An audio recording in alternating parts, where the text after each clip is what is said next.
It's finally time to start making the kitchen journals.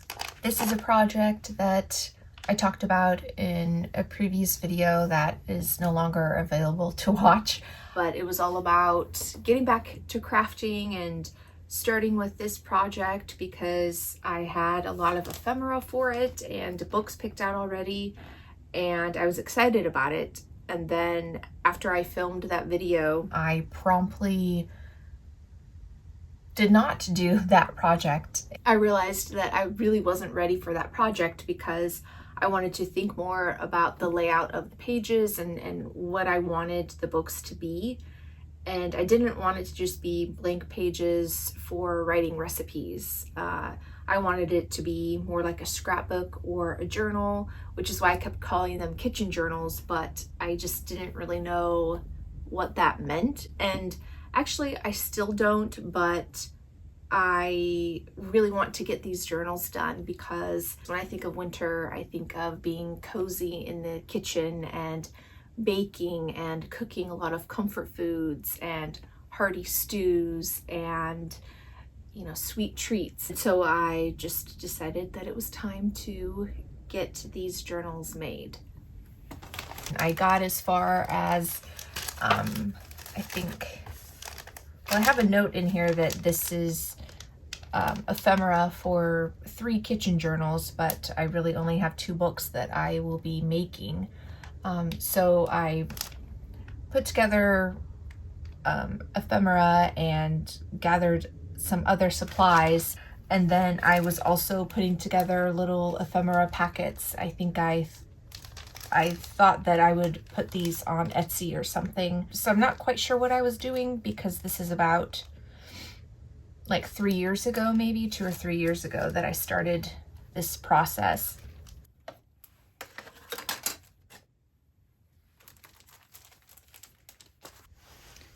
The kitchen journals. So I found these books at an estate sale, and I thought they had great covers and that they would make great kitchen journals. This one is all about baking, the art of fine baking. It just has a really fun, fancy cake on the cover. And then this is menus for entertaining. And it has a really cute casserole dish on the cover. So this one I will turn into a kitchen journal for my partner. He loves to cook. I'm more of a baker, so the baking one will be for me.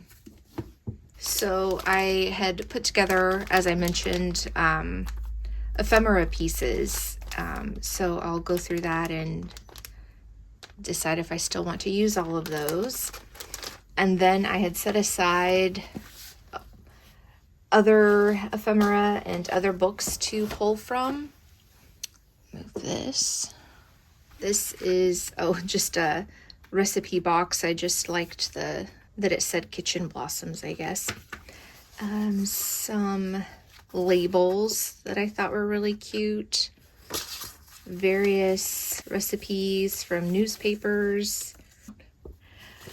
Oh, I loved this. I think I found this at Star's Antique Mall maybe a couple years ago. I love the green plate and then the white frosted cake. And then just a couple of booklets. This is one of my favorite covers.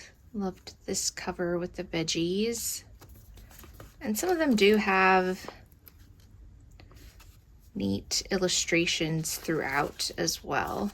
Love this so much. I just really like the illustrations on this and just the overall look of it. And I don't know if this one has any other drawings or anything. It doesn't, but I mean, the cover alone is pretty great. Oh, I loved the illustrations in this one.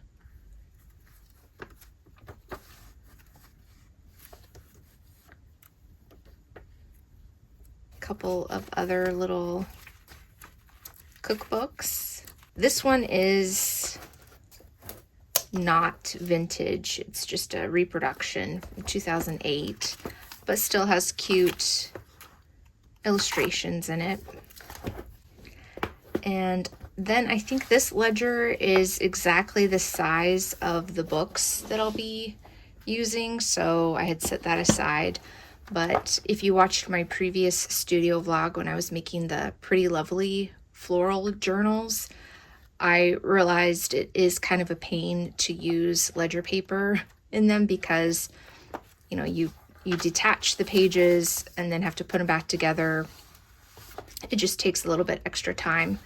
Plus, I'm not sure I really want to put this style of ledger paper in the recipe book. I don't know, maybe quantities and sizes might be useful to write on this side, and then whatever the ingredient is, I don't know. We'll see. There's this one, which I found, I think, at a St. Vinny's thrift store a while ago, and it's this menu journal, like party journal, where it has the table plan, like the seating chart, and then spots to put where the guests, who the guests are, the menu, wine, and then of course what gown and jewels that you end up wearing.